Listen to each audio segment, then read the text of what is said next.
Salut, j'espère que vous allez bien. Aujourd'hui, on se retrouve pour la partie 2 de la vidéo sur Un, dos, tres. Non, attendez, je recommence. Un, dos, tres. Un, dos, tres. Non, je mets un point d'honneur cette fois-ci à bien prononcer parce que la dernière fois, on m'a dit sous ma vidéo j'arrête la vidéo parce que tu prononces pas bien. Donc j'espère que cette fois, ça vous satisfait. Je vous avais fait donc cette vidéo pour savoir ce que devenaient les acteurs de Un, dos, tres et savoir un peu les coulisses de la série, les secrets un peu de tournage. Et vous m'avez demandé une deuxième vidéo avec les professeurs puisque j'avais parlé uniquement des personnages principaux, vraiment les personnages de base. Donc là, j'ai décidé de vous faire cette vidéo sur les professeurs. Pas que la vidéo dure trop longtemps, je me suis concentrée que vraiment les professeurs principaux, c'est-à-dire ceux qu'on voit dans les premières saisons. J'ai pas fait les professeurs qu'on voit dans les dernières saisons. Voilà, il faut savoir aussi que pour les professeurs, j'ai eu beaucoup plus de mal à trouver ce qu'ils sont devenus depuis. J'ai plutôt trouvé en gros leur parcours de vie. Et encore même ça a été assez difficile. Ils sont vraiment assez discrets. Donc voilà, on commence tout de suite. On va commencer avec Diana. Donc dans la série, c'est Diana de Miguel. D'ailleurs, je ne savais même pas que son nom de famille c'était de Miguel dans la série. Dites-moi si vous l'aviez remarqué, mais moi j'ai pas le souvenir d'avoir entendu le nom de famille de son personnage. Son vrai nom dans la vraie vie, c'est Beatriz Rico et elle est née le 25 février 1970. Donc elle a commencé par étudier l'interprétation dans une école de théâtre et en parallèle, elle faisait une formation de danseuse. Elle a commencé à tourner pour le cinéma à partir de 1998. Elle a été également présentatrice d'émissions télévisées pour les enfants. Et ensuite, elle a joué le rôle de Diana justement dans Un, dos, tres. Elle a joué dans quelques films et séries, mais c'est vraiment avec Un, dos, tres qu'elle s'est fait connaître. Elle a un fils nommé Marco qui est né le 16 août 2000. Depuis l'arrêt de la série, elle continue à faire du théâtre principalement. Elle continue de faire des représentations au théâtre. Ensuite, en deuxième, on va parler de Juan Taberner, alias Alfonso Lara. Alors lui, je trouve que ça a été le plus compliqué de trouver des informations sur lui. Déjà, rien que sa date de naissance, d'un site à l'autre, ça diffère. Personne n'est d'accord, en fait. Personne ne connaît sa vraie date de naissance.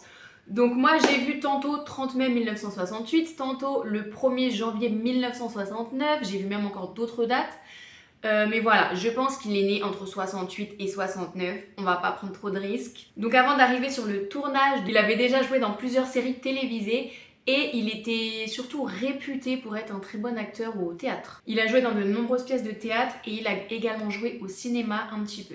Une petite anecdote, c'est le seul acteur de toute la série Un, dos, tres à ne pas avoir eu recours au styliste de la série. Donc les habits qu'il porte dans la série, ce sont vraiment ses habits à lui. C'est vraiment son propre style dans la vraie vie. Donc Alfonso a eu 2 enfants, nés en 2000 et en 2004 avec sa compagne. Ensuite, on va passer à Adela Ramos. C'était vraiment ma professeure préférée. De son vrai nom, Natalia Milan. Donc il faut savoir qu'elle est considérée comme l'une des actrices espagnoles les plus complètes parce qu'elle a eu une formation où elle a fait de la danse, elle a fait du chant et elle a fait du théâtre. Donc c'est assez rare dans le milieu espagnol d'avoir quelqu'un qui a suivi toutes ses formations en fait. Elle a commencé à prendre des cours d'interprétation à partir de 16 ans parce qu'elle était fascinée par le monde de l'acting et surtout par les Américains. Donc elle a décidé de s'inscrire au théâtre, d'apprendre à jouer. Elle avait ce rêve de devenir actrice. Et en même temps qu'elle étudie l'interprétation, elle étudie à côté l'anglais et le latin. Et suite à ça, elle a décidé de commencer à étudier également la danse et la chanson. Elle a commencé avec plusieurs petits jobs dans le domaine de la danse et de la chanson et ensuite elle se lance enfin dans l'interprétation. Elle a joué pendant 4 saisons dans la série espagnole El Super. J'espère que vous appréciez mon accent cette fois. Et donc elle a joué dans cette série entre 96 et 99. Et à la fin de cette série, on lui a proposé de chanter à la fin de la série. C'est elle-même qui a composé la chanson qui est à la fin de la série justement. Elle dit qu'elle a adoré cette expérience, elle s'est vraiment rendue compte qu'elle était faite pour ça, pour être actrice. Suite à ça, elle continue le théâtre, notamment avec une pièce de théâtre. Elle présente et elle intervient dans plusieurs groupes de danse, de pièces de théâtre ou de programmes télévisés. En 2014, Natalia, elle rejoint le casting de la série Velvet, qui est une série espagnole qui a eu beaucoup de succès. Il faut savoir qu'il y a eu 4 millions de spectateurs chaque semaine qui regardaient la série, donc c'est juste énorme. Suite à ça d'ailleurs, cette série elle a été diffusée en France sur la chaîne TV2. Donc personnellement je n'ai pas vu cette série, dites-moi si vous connaissez et ce que vous en pensez. Et suite à cette série, elle rejoint une autre série qui s'appelle Le Ministère du Temps. Donc c'est une série qui allie l'histoire et la science-fiction. Et d'ailleurs sur ce tournage, elle retrouve celui qui a joué Gaspard dans Windows 13 justement. Ensuite, on passe à Alicia Jauregui, celle que tout le monde détestait. Donc son vrai nom c'est Fanny Gauthier. Donc comme vous le constatez, c'est un nom français parce qu'elle est d'origine moitié espagnole par son père et française par sa mère. Elle est née le 21 novembre 1970 à Madrid. Elle est à la fois actrice et danseuse. Ce qui l'a rendue célèbre, c'est évidemment son rôle dans la série, mais elle a joué également dans une autre série qui s'appelle Genesis, l'origine du crime. Et elle a joué dans quelques films également, et dans une pièce de théâtre. Elle a été présentatrice télé sur des chaînes espagnoles. Et en 2015, elle rejoint une nouvelle série. Il s'agit de la série Le Ministère du Temps. Donc la série dans laquelle joue Natalia Milan, celle qui joue Adela. Donc elle se retrouve sur le plateau de la série. Ensuite, on passe à Carmen Arranz. Donc de son vrai nom, Lola Herrera. Elle est née le 30 juin 1935. Je ne sais pas si vous vous rendez compte l'âge qu'elle doit avoir. Si mes calculs sont exacts, elle devrait avoir 87 ans. J'espère ne pas m'être trompée, sinon c'est la honte. À son âge avancé, elle joue de nouveau dans la série, la suite de Windows 13, nouvelle génération. Donc là, la suite de la série Windows 13 qui vient de sortir depuis quelques mois. On la retrouve dans la série.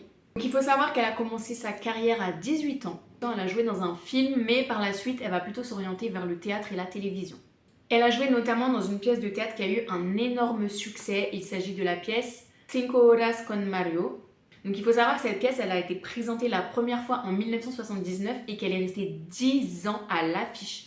Je ne sais pas si vous vous rendez compte. Ce qui fait qu'en 10 ans, elle a fait 20 000 représentations. Elle a été mariée avec un acteur espagnol. Ils ont eu une fille ensemble qui est devenue également comédienne. Il faut savoir qu'en 1999, elle a reçu la médaille d'or des Beaux-Arts par le ministère de l'Éducation, de la Culture et des Sports. Donc quand même, c'est pas rien. Et enfin, on termine avec Cristobal, alias Victor Mosquera. Il est né le 9 avril 1962. Puis il a commencé à jouer au théâtre à partir de 1978. Et suite à ça, il s'est dirigé vers la télévision et le cinéma. Il a travaillé sur plusieurs chaînes télévisées espagnoles. En 1982, il a travaillé dans une publicité dans laquelle il représentait un guignol comique. Et donc c'est une publicité qui a été très connue. Au théâtre, en fait, il a accompagné des compagnies de théâtre, tout simplement, qui sont très connu en Espagne, donc notamment le Centre Dramatique Galicien. Il a joué la Commedia dell'Arte, donc ce qui est quand même une assez grande pièce de théâtre, enfin c'est très connu. Il a joué dans plusieurs films et également dans des séries. Donc Windows 13, ça n'a même pas été son plus grand succès. Son plus grand succès dans une série, ça a été dans une série espagnole qui s'appelle Marias Vivas, qui a connu un très grand succès. Il a fondé un duo comique nommé Mofa et Befa. Concernant sa vie privée, on sait qu'il s'est marié avec une actrice espagnole, mais on n'en sait pas plus, il tient à rester très discret sur sa vie privée, comme j'ai l'impression la plupart des acteurs de la série. Voilà, on en a fini pour cette vidéo, j'espère que ça vous aura plu, dites-moi en commentaire si c'était le cas. Et s'il y a une autre série avec laquelle vous voudriez qu'on sache un peu que sont devenus les acteurs, n'hésitez pas à me le dire en commentaire et je ferai ça avec grand plaisir. On se retrouve bientôt, salut!